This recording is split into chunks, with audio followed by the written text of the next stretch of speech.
Good morning, all of you. Today we are going to learn adding manure and fertilizers. आज हम पढ़ेंगे manure और fertilisers को soil में कैसे ऐड करते हैं और उसका क्या इम्पैक्ट होता है। और मैन्योर और फर्टिलाइज़र्स क्या है? The substance which are added to the soil in the form of nutrients for the healthy growth of plants are called manure and fertilizers. First of all, we will know about what is manure and what is fertilizers. सबसे पहले हमें ये जानना होगा कि manure क्या है और फर्टिलाइज़र्स क्या है। मैन्योर जो होता है वो नेचुरली ऑर्गेनिक सब्सटेंस से मिलकर बना हुआ खाद होता है, जिसमें कि प्लांट वेस्ट, एनिमल वेस्ट, काऊ डंग, इस तरह के सारे सब्सटेंस नेचुरली डिकम्पोज होकर मैन्योर बनाते हैं। और फर्टिलाइज़र्स का मतलब हुआ कि केमिकल प्रोसेस से जो भी खाद तैयार किया जाता है, मतलब वो मैनमेड होता है, उस तरह के खाद को हम फर्टिलाइज़र कहते हैं। तो वैसा सब्सटेंस जिसको कि सॉइल में ऐड किया जाता है न्यूट्रिएंट्स को बरकरार रखने के लिए, एज ए न्यूट्रिएंट्स हम उसको यूज़ करते हैं ताकि जो है हमारा प्लांट जो है वो हेल्दी ग्रो करे। तो वैसे सब्सटेंस को हम मैन्योर या फिर फर्टिलाइज़र्स कहते हैं। Soil supplies mineral nutrients to the crop. Soil जो होता है वो क्रॉप को मिनरल न्यूट्रिएंट्स सप्लाई करता है। This nutrients are essential for the growth of plants. और ये जो न्यूट्रिएंट्स होते हैं वो प्लांट के ग्रोथ के लिए काफ़ी एसेंशियल होते हैं। In certain areas farmers grow crop after crop in the same field. किसी किसी सर्टेन एरिया में क्या होता है, जो फार्मर होते हैं वो एक के बाद लगातार एक क्रॉप को लगाते जाते हैं।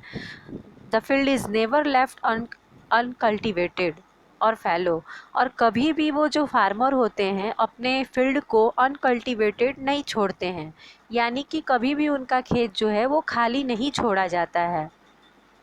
Imagine what happens to the nutrients. आप इमेजिन कीजिए कि न्यूट्रिएंट्स का क्या होगा, कहाँ से न्यूट्रिएंट्स सॉइल में फिर से वापस आएगा। Continuous growing of crops makes the soil proper poorer in certain nutrients. होता क्या है कि कंटिन्यू एक ही तरह के क्रॉप्स को जब हम ग्रो कराते हैं किसी एक ही सर्टेन फील्ड में, तो उससे जो सॉइल का जो कंडीशन होता है वो काफ़ी पुअर हो जाता है। वो सॉइल जो होती है किसी एक न्यूट्रिएंट्स के मामले में काफ़ी पुअर हो जाती है। Therefore farmers have to add manure to the fields to replenish the soil with nutrients. तो इस कारण से फार्मर्स को, किसान को खाद को ऐड करना पड़ता है ताकि मिट्टी जो है वो रिप्लेनिश यानी फिर से नैरिश हो सके, फिर से वो रिचार्ज हो सके न्यूट्रिएंट्स के मामले में। And this process is called manuring. और इस प्रोसेस को मैन्योरिंग कहा जाता है। Again I am reciting.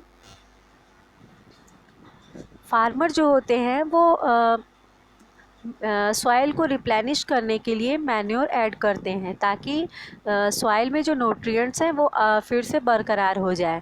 इस प्रोसेस को मैन्योरिंग कहा जाता है। इम्प्रॉपर और insufficient manuring result in weak plants. और कभी कभी क्या होता है कि मैन्योर को हम इनसफिशिएंट यानी अगर कोई मैन्योर जो है वो अच्छी तरह से डिकम्पोज नहीं हुआ है और हम उसे इम्प्रॉपरली तरीके से फील्ड में प्लांट्स को में डाल देते हैं, तो उसका रिज़ल्ट जो है वो वीक प्लांट के यानी कमज़ोर पौधों के रूप में हमें देखने को मिलेगा। Manure is an organic substance obtained from the decomposition of plant और एनिमल वेस्ट। मैन्योर जो होता है वो ऑर्गेनिक सब्सटेंस होता है जो कि प्लांट और एनिमल वेस्ट के डिकम्पोजिशन से हमें मिलता है। Farmers dump plant and animals waste in pits at open place and allow it to decompose.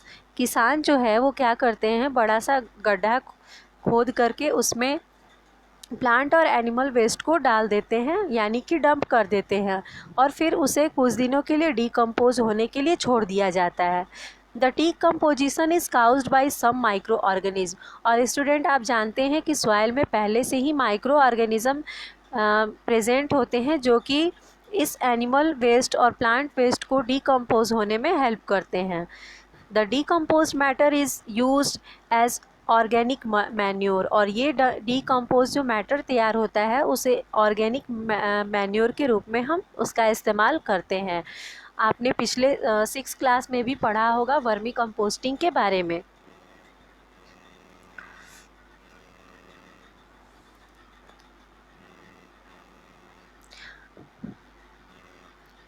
Dear student, अब हम फर्टिलाइजर्स के बारे में जानेंगे। Fertilizers are chemical substances. Fertilizer जो होते हैं वो केमिकल सब्सटेंस होते हैं which are rich in a particular nutrients. लेकिन इसकी एक ख़ास बात होती है कि फर्टिलाइज़र जो होते हैं किसी एक न्यूट्रिएंट्स में, पर्टिकुलर किसी एक ही न्यूट्रिएंट्स में वो रिच होते हैं। यानी कि मैन्योर जो होता है, मैन्योर का यूज़ करेंगे हम तो उससे बहुत सारी चीज़ मिलती हैं, नाइट्रोजन, फॉस्फोरस और भी बहुत सारे चीज़ें उनसे प्लांट को मिल जाती हैं। लेकिन अगर फर्टिलाइज़र की बात करें तो फर्टिलाइज़र जो होता है वो किसी एक न्यूट्रिएंट्स को अवेलेबल कराने में मदद करता है।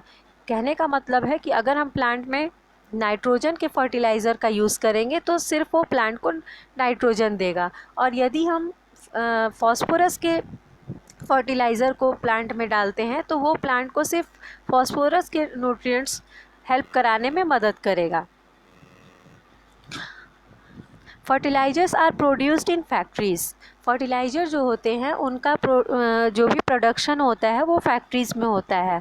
Some examples of fertilizers are urea, ammonium sulphate, super phosphate, potash, NPK यानी नाइट्रोजन, फास्फोरस और पोटेशियम। कुछ एग्जाम्पल्स यहाँ पे बताए गए हैं फर्टिलाइज़र्स के।